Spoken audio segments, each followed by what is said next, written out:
Great pleasure to be here. Thank you. We're going to do something practical. This is the end of the day, and we don't want something too theoretical. So, with my colleague here, we will be talking about how we manage innovation in ID logistics in our operations, and how that can build your competitive advantage. So the two of us, my name is Martin. I'm responsible for the global business development of ID Logistics. And Alex is here, is head of AI and a few other things, because we do a few jobs each. Yeah. I just take a couple of minutes to talk to you about ID Logistics and to give you an overview of what and who we are. So we're a French logistics company originally. We're founding on some very fundamental principles. One of those is with partnerships. We like to take customers through a journey. I know a lot of people will say that, but our first customer, which was Carrefour, is still one of our biggest clients today, and we're still winning Supplier of the Year award. So that's the journey we have. We have hundreds of customers and not thousands of customers. We play in a different place. As you will hopefully see today, we're very innovative. We like to think we're innovative, and we spend a lot of time innovating, which is linked to tailor-made solutions as well. So we like to look at each customer's needs, make a tailor-made solution, and through innovation as well. And the last thing is we are very committed in CSR, and it's not just about carbon, but it's also about the employee journey as well. We employ more than 45,000 people, and how those people work, how they come to work, how they are in the workplace for their families, for their communities is very, very important to us. And we're quite famous at winning awards at this. It's a very important subject to us, along with all the issues and challenges around carbon.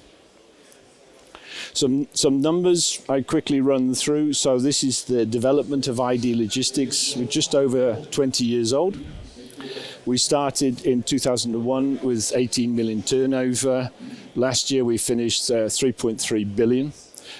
This year will be, what I should say is next year we're targeted full year to be over 4 billion. The size of the company usually doubles every 4 to 5 years. Yeah? That growth is achieved by mergers and acquisitions, about half, 60%, 40%, and the rest of it is from growth with our customers and new customers. And you can see the companies that we have bought during this journey. So it's quite an impressive growth. The majority of the shares are owned by the management. That's quite a key point. So our founder is still our CEO. He's still active in the business every day. We're all shareholders as well, and we're listed on the French stock exchange. In terms of some key figures, so you saw the turnover there, 42,000. I mean, this grows every day. More than 450 sites worldwide. We're present in 18 countries, soon to be 19, because we're just opening operations in Canada, just going live at the moment. And you see on this key figure here, we put the number of innovations that each site is doing on average. It's quite unusual, I would say, for a logistics company to show such a number, but there's a number which is very much monitored and assessed, is how many innovations are deployed per site, per country. Okay, that was ID Logistics. I think I did it in about 4 minutes. So yeah, over to you now. Thank you very much. So thanks a lot, Martin. So I'm Alexis. So I'm head of AI, and I will try to basically explain you what does innovation means within ID Logistics and why we think it's a competitive advantage for you. So first of all, why we are here today.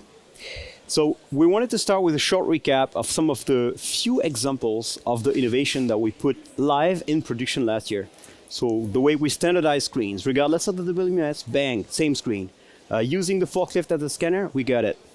We also massively deployed solution to print directly on the parcels to save on the paper and to save on the cost of the labels.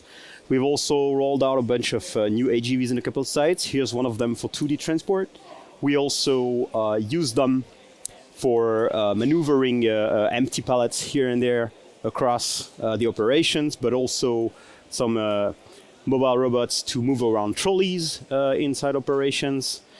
And finally, we also used our Astrid robot that we co-built with Texory to do the scan of the inventory at night. It basically scans near the entire warehouse every night to check that everything is at the right spot. So these are just a few examples of the stuff we deployed last year, and we also wanted to highlight that we got an award from Agora last year, where we were selected Best 3PL Award for the Smart Vision project that I will discuss in a minute as one of the examples of the stuff we put live. So why innovation is so important? I mean, it might sound like buzzwords, but it really refers to the DNA and why it matters. So first of all, to create customer value. What does that mean? So we receive a bunch of specs, we receive questions, and it's about having such an intimacy of the operational problem to solve and of the underlying frictions that are being exposed by the customer or not, that we manage to address the root cause and ultimate problem in a fun and new and creative way. And we try to keep improving this, which leads us to the second one. It's a bit obvious, but if you keep doing the same stuff, well, don't expect a new outcome. So we have to keep challenging the way we do things every day. And that's why we try to improve operation, and I'll explain exactly why does that mean in a minute. It's also, the third reason is because it's about valuing our people. Innovation, it's about bringing ideas to life. It's about having the right solution at the right moment, so it helps us identify the key talent within the opportunity, help them to grow, and also to attract new people where you can see if you got new ideas, you can shine and you can make them work. That's a reality. And that basically brings us to the last point.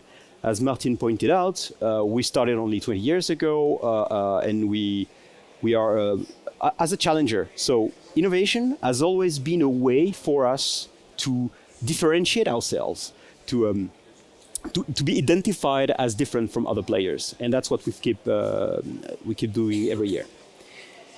So how does it run in practical terms, and what do we mean with innovation? So part of it is I would say the top-down approach. When you got breakthrough innovations like new technologies, strategic project, the kind of project when you just look on the outline, you say, oh, this is going to take us years to make that work. This is the type of project when you cannot legitimately ask an operation, you need to hold that and make that work. It's just too complex, too expensive, too risky. So this one is being run centrally with a central budget. But if you look at it, the bulk of what we mean with innovation comes bottom up. It's about simple ideas. It's about pragmatic projects that solve real problem on the shop floor.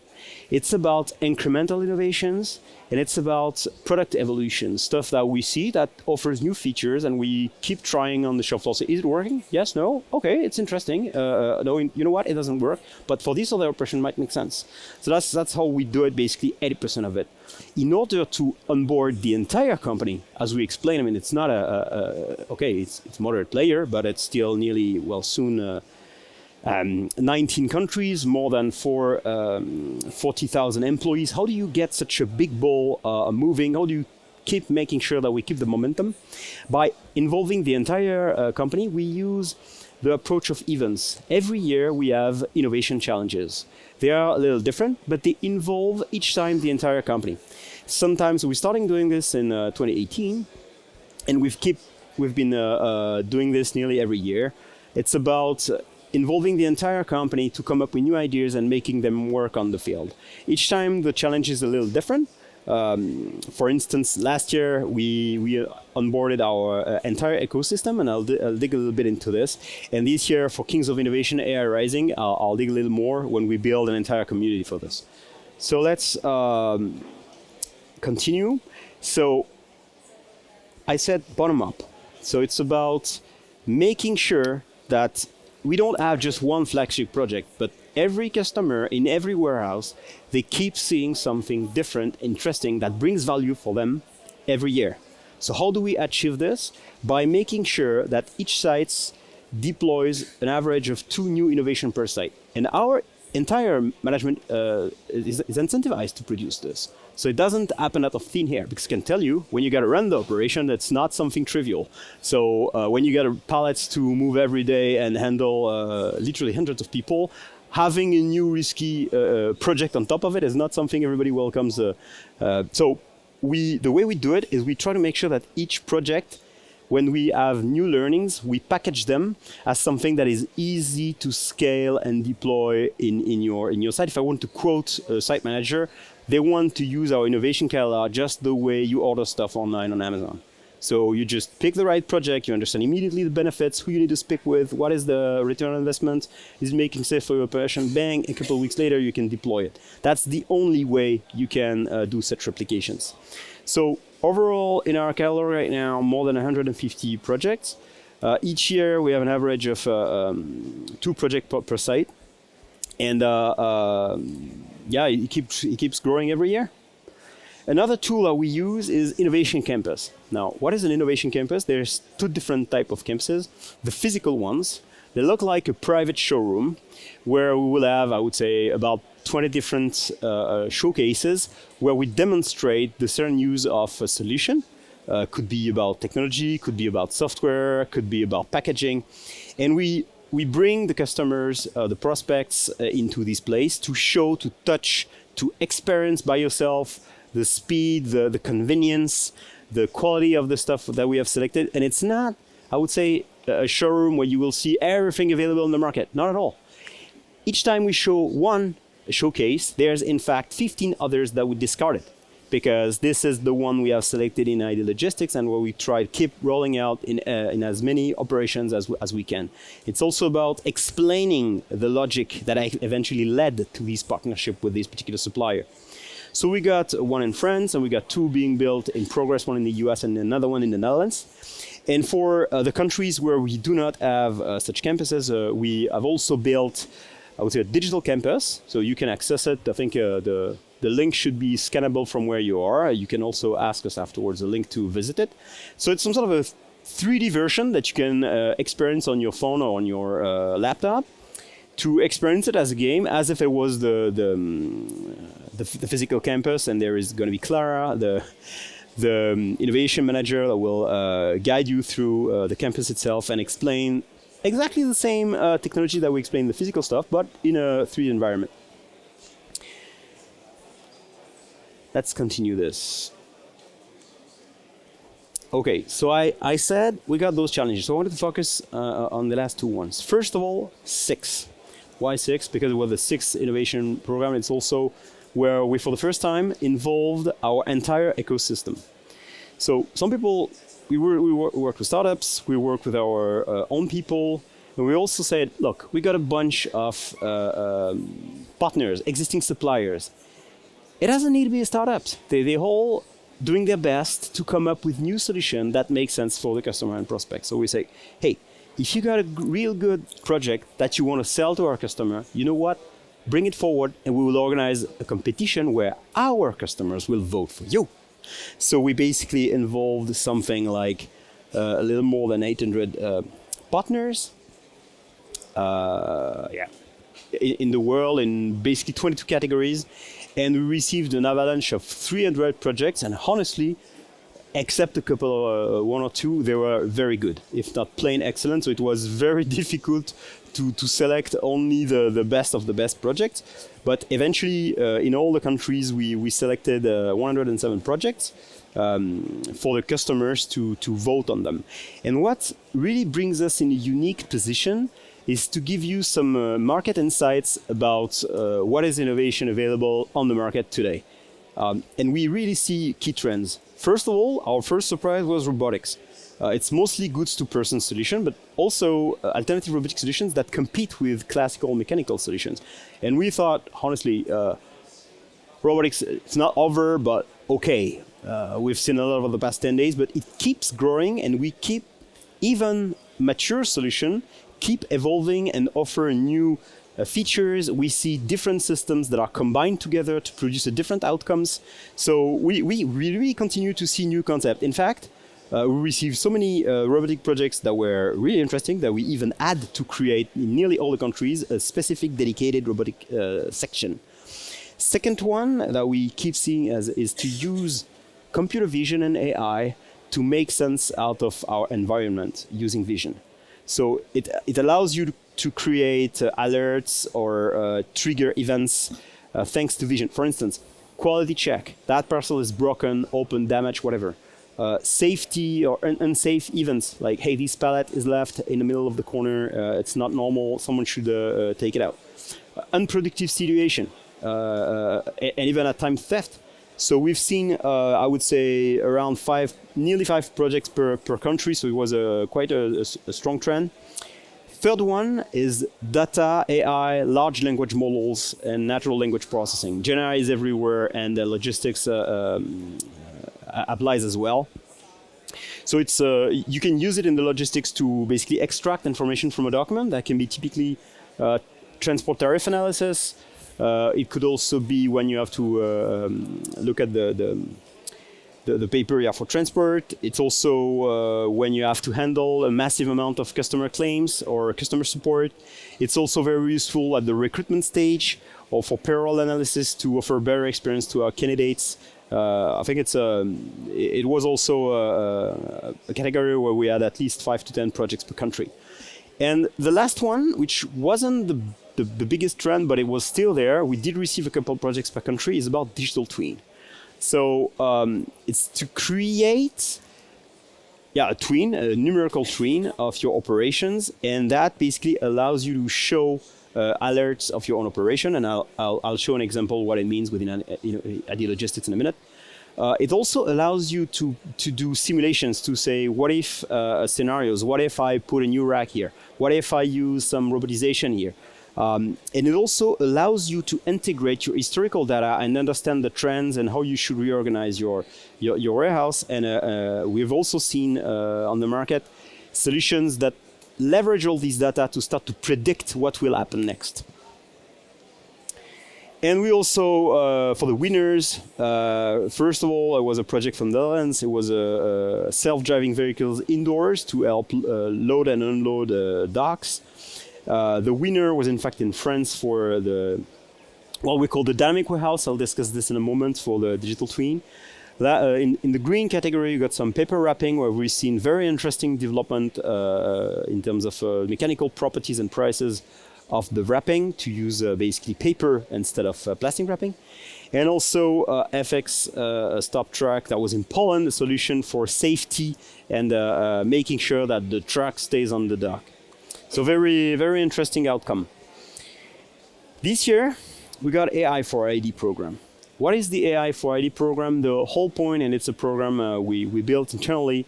It's about using AI, but making sure that we use it to keep providing the right services to our customer and prospects, to keep their supply chain ahead, and basically get ready for the next challenges coming over.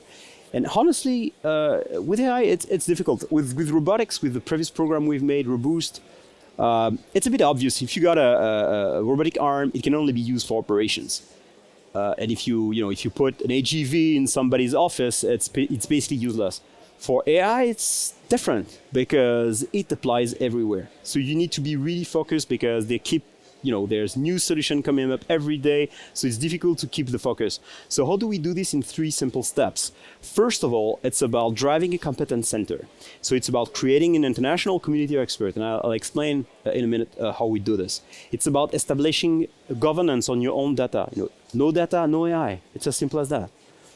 And also the way you build your portfolio of AI initiatives so that it's consistent and that it goes into the right strategic direction. It's about centralizing and spreading the knowledge of the use cases, those that worked and those that did not work, to collect the operational feedback and spread it to the other warehouses. So it's about exploring the AI cases. So it's about running a market watch to see what is available. It's also creating a network of potential partners. It's about identifying, pushing, and prioritizing the right proof of concepts. Someone is selling you something, but who says it's actually going to work? So you need to identify what is making sense and how you can actually run it. And finally, that brings us to the third pillar, the ultimate promise, which is bringing AI realities and benefits to our customers. So we basically monitor all our projects in process. Once they work, we turn them into scalable industrial tools, and we basically deploy them wherever there is an operational benefit. I like to say that when we do our job right, an innovation project is not innovative at all because everybody's using it. That's when we're doing the right stuff. So as I said, AI, unlike some of the technology we've seen in the past, applies everywhere. You can use it for solution design at the time of building the solution to the customer. You can use it for human resources to attract, retain talent, and train the people. In particular, Gen AI can make you knowledgeable in pretty much any field you want. It's also useful to make sure that people work normally. That's the way I like to say.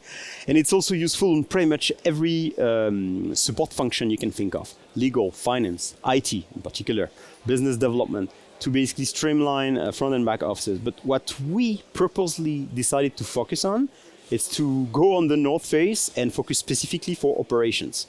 It's about continuous improvement, making sure that AI is useful to optimize the warehouses, to use it wherever possible for process automation, and support the operation, to assist the operation in carrying out their daily activities and try to reduce or eliminate non-value-added tasks through automation. So how do we build this? If you want to have a successful AI project, there needs to be a couple of ingredients. The first one is to make sure you got the right environment. So you have the right tools, the right organization, the right structure, so that the ideas are welcome.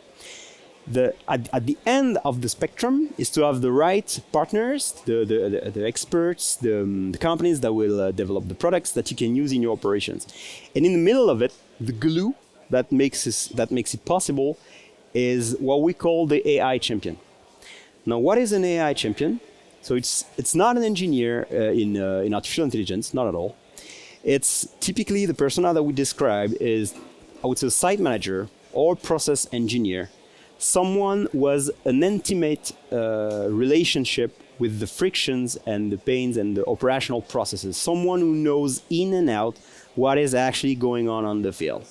And the second key characteristics is that person should be, I would say, curious, if not passionate, about AI development. That has a natural tendency to try to understand how it works and try to see if it couldn't be applied to work. When you use those two key ingredients together, you have the typical persona of an AI champion. So we asked our GMs to basically designate one of those people, to nominate them, to appoint them. And that's how we ended up with about 29 AI champions this year. And we built about 14 teams. They've been working together on about 85 different use cases. We've been doing some trainings in Gen AI, in machine learning, in computer vision, and they've been going through a process of use case discovery and interviews within the operations and with the partners. And they're working on projects, and they will eventually join the Kings of Innovation 25 that is open to all managers. So it's a project where we ask all the innovation projects, and some may be related to AI and some may not be related to AI. After all, innovation is a much broader topic than just artificial intelligence. And they will basically, the champions will join these Kings of Innovation. They have presented their selected use cases to innovation committees. I mean, I think Brazil was last week, France was yesterday night. We're going to have Poland next week. I think the Netherlands is this Friday. So that's where they pitch to the local innovation committee to get the budget to actually do the project. They will basically test it on the field between basically now, if they get the approval and budget, which is likely going to be the case for most of them, until the end of the year, where they will join the Kings of Innovation Challenge. Now, I will focus a little bit on some specific projects, so that we basically show what it means in practical terms. So I told about the digital twin. For us, in ID Logistics, we call that the dynamic warehouse, and we do a first steps in the digital twin journey. We didn't want to start with big, fancy, complex stuff that we would never deliver. Instead, we wanted to go agile and start with something simpler, where we just want to show in 3D all the events coming up from all the different data sources that we've got, be it from the WMS, Transport Management System, but also the IoT events that we receive from different Internet of Things objects. And finally, security cameras. So you can have everything in the same place. So that allows you to see the different your activity going on online, and our local management is able to recognize the events on mobile tablets and investigate what is going on. We've also digitalized some of the logistics engineering tools inside the tool directly, so you can use your historical data to improve your operations. And instead of having one engineering team coming to your site maybe a couple of days a year, you have the tool available all year long. We have this basically in one site in pilot, and we have 2 other sites in the pipeline for this year. And the idea is to also, in the next features, to assist the local management in forecasting how to better allocate your resources during the operations. The benefits basically you get in proactivity, efficiency, visibility, and productivity. Another one, and that's the one I was referring to earlier, where we got an award for best 3PL last December. It's about using AI picking. So this one is very simple. In fact, when you come to think of it from a design perspective, it's quite obvious. So you have the trolley, and there's a bar on the top with 2 stereoscopic cameras. Now, what is a stereoscopic cameras? It's mostly used in 3D robotic picking. It's basically just 2 cameras in one, just like our own eyes. By having 2 different 2D images, you can reconstruct a 3D point cloud of what is underneath the camera. In other words, some sort of a 3D scan of what is on the pallet while the person does the picking. So the person basically puts the article on the pallet, and since we know what are the dimensions of the product that we put on the pallet, we can know the volume of the product in liquid liters, volume that we also got with the 3D point cloud. So as you keep adding articles, you can deduct the number of quantity of, and if it's the right article that has been put on the pallet itself. So that means that while the person does the picking, and everything works with a headset, you can basically say, "Hey, John, that was 3 articles, not 1." So you can warn the person when there is a mistake in terms of quantities, when it's not the right article, or when the person positions the pallet on the wrong pallet, typically. So that's we catch the problem exactly when it occurs, which basically improves the quality. We also, since it's video-based, it basically means that we also got the video tracking, so we record the activity of the picker while the picking process itself, so we gain basically for free the tracking activity to prove in case of claims later on that, in fact, the right product were on the pallet. So that's basically without degrading your productivity, you improve your picking quality. That's the status of this project, and we are live in, I think, 2 or 3 sites, and we are rolling out new ones this year. The last category, so it's in fact different projects bundle into the same category, and I think we'll finish with that one to keep some space for questions. It's to everything that falls under the umbrella of picking optimization. Now, what is picking optimization? It's about, how can I say, most of your WMS, they organize your activity. So it's a big database of processes, etc. But they don't optimize it. In order to optimize your operations, you need to have an understanding, a model of your activities. You need to understand if that particular action costs that particular amount of movement. So that's why you need a model in order to do this. And then once you have this model, you can basically build an algorithm that leverage this digital model in order to, for instance, offer you smarter order batching. So what does it mean? In e-commerce, for instance, it's when you group all the orders together. By grouping them together, you make a cluster of a smaller geographical footprint, which basically results in less meters being spent by the person. In other words, the person works less and picks more. But the same applies to typically retail, when you got only 2 pallets on the forklift. If you combine the right 2 pallets on the pallet, the way you choose to combine them ultimately triggers more or less distance. It's also useful, for instance, to change the route while you do the picking to reduce the distances, a bit like on Google Maps, basically. You can also simulate WMS rules and configuration, do what if scenarios, like what if I use some flow racks instead of classic racks to store my goods and use floor picking? What if I reorganize or I do my storage? And there's also the last category, which is slotting optimization. It's when your product portfolio evolves throughout the year, or if it stays the same but the seasonality differs, like a fast mover in the winter becomes a slow mover in the summer and vice versa, the system will every day say, you know what, you should combine maybe that and swap it for this one over there.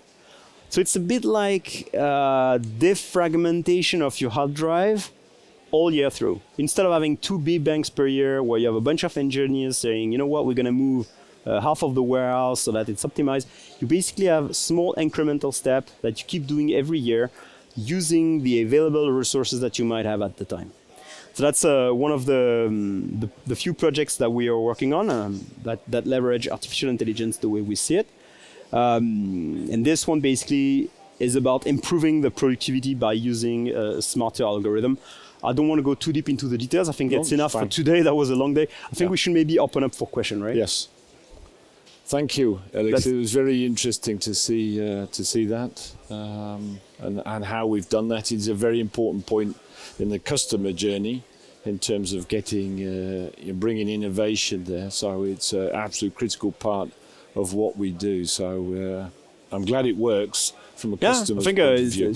So, if we say it works, I think we need to stay humble and continue to challenge ourselves and not brag about us being great. I think it's a lot about being humble and focusing on what is pragmatic and listening to operational people, listening to customers, and keep wondering if what you do actually works. I think that's brilliant. Last chance for a question and this green thing to be thrown at you. We've got a volunteer. I'm not going to throw it at you. That wouldn't be very friendly. Hoppa! There you go. In fact, I think we got one on the tablet. Yes, the tablet. But let's get the mic first, and we'll take the question on the. I'm not sure how that works like that. No? It works. Yeah, Yay! Yeah, it works. It works. How do you manage failure? If you never fail, you're not trying hard enough. Now that said, it's a tricky question because if you put too much energy into trying to prove that your solution has a chance to work, then you end up, I'm not so sure this is so polite in English, brain farting. Please correct me. In other words, doing lots of slides and making lots of calls and to prove that eventually it might be worth the spending. And then you're actually wasting the company's resources into something that is useless instead of actually trying the stuff. So the way we manage things is, if we take the example of the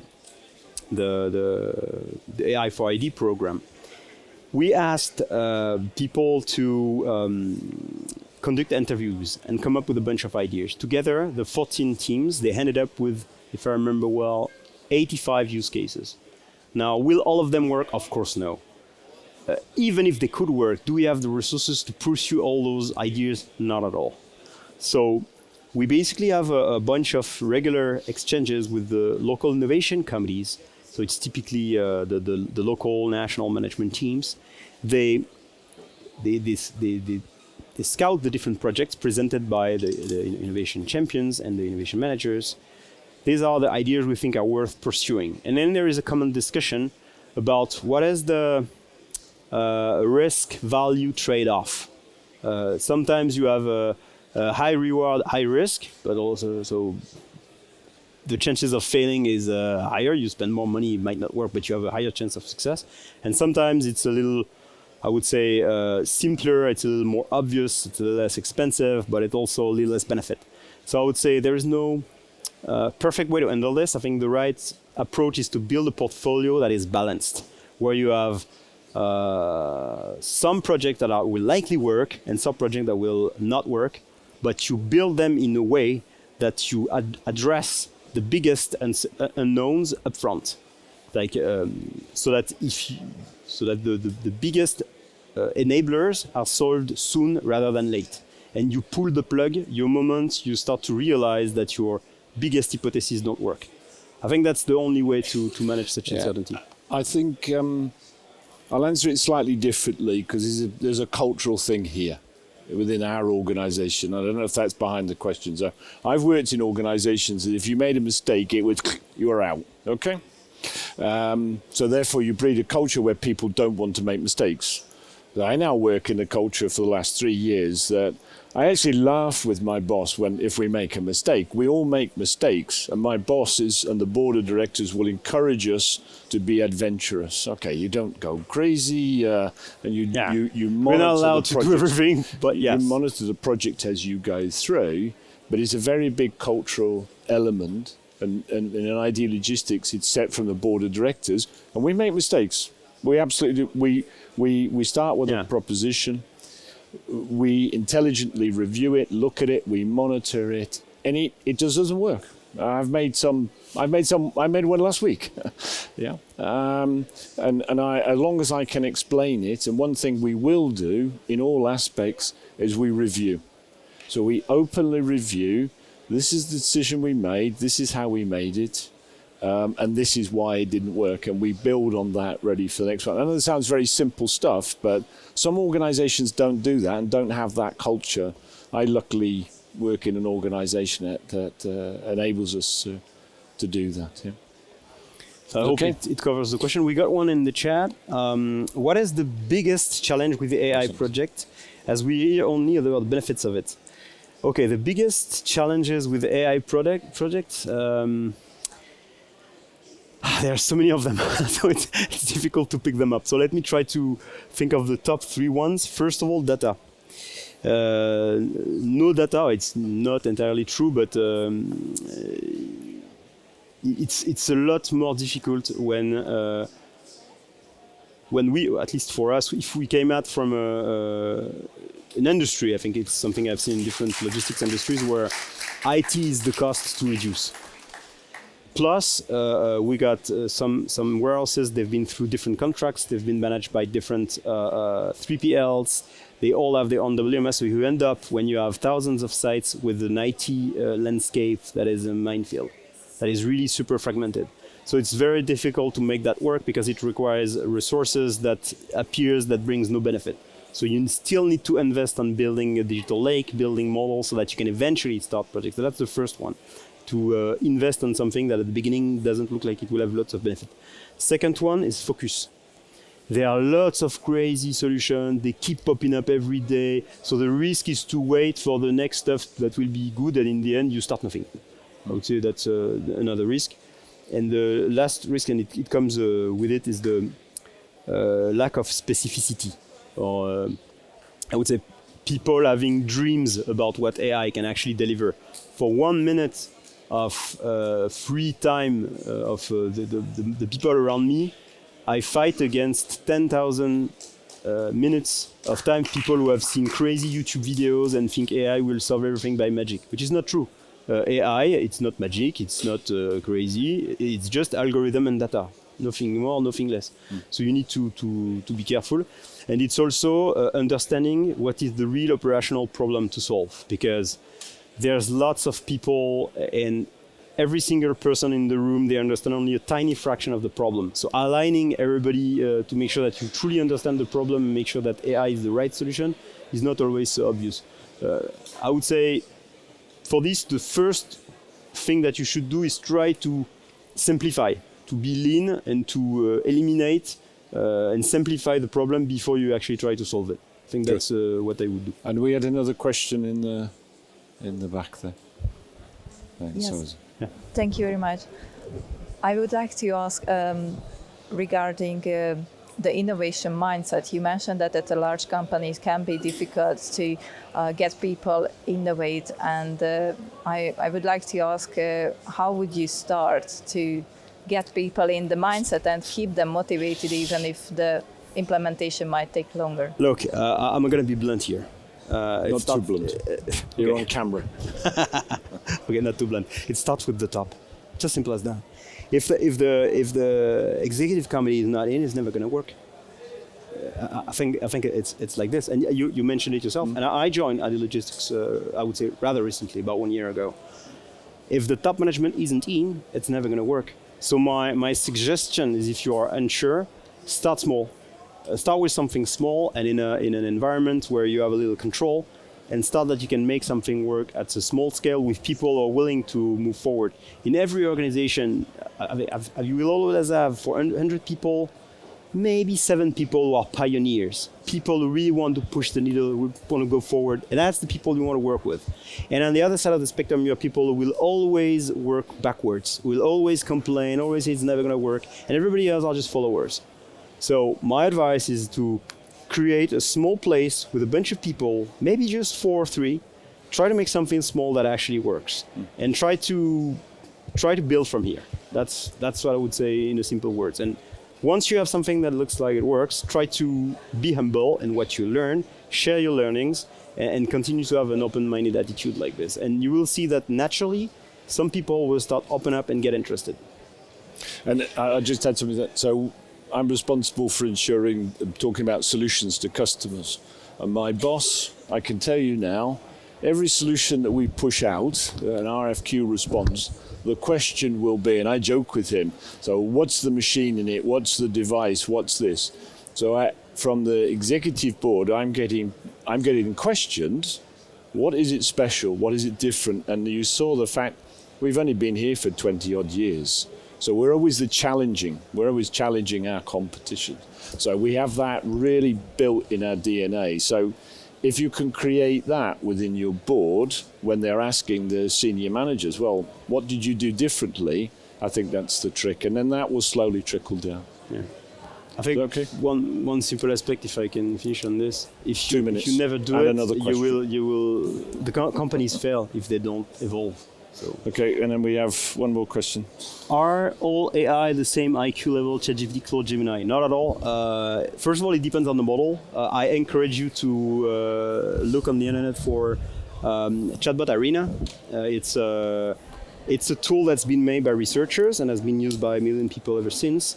So it's very simple. It looks like ChatGPT. You can ask your own question, then 2 models are randomly picked up. You got model A, model B. You cannot choose which one is when, and you don't know which one is what.